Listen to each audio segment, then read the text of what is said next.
Why do humans struggle so much with taking action? You may have goals, plans, and even clear priorities, yet starting the work often feels unexpectedly difficult.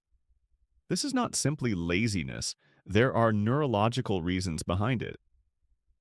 First, the brain is fundamentally an energy conserving system. Although it represents only about 2% of body weight, the human brain consumes roughly 20% of the body's energy. Because of this, the brain constantly tries to minimize unnecessary effort. When you consider starting a demanding task, the prefrontal cortex, the region responsible for planning and decision making, must activate.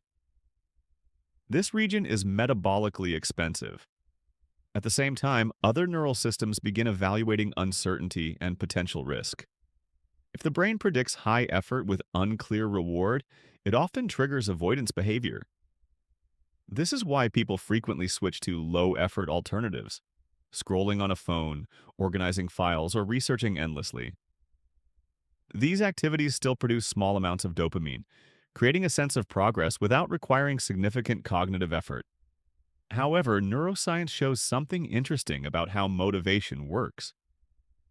Motivation is often not the cause of action, it is a result of action. Once a task begins, even in a small way, the brain starts to engage dopaminergic reward pathways. Progress signals are sent to regions such as the basal ganglia, reinforcing continued behavior. In psychology, this phenomenon is sometimes described as behavioral momentum.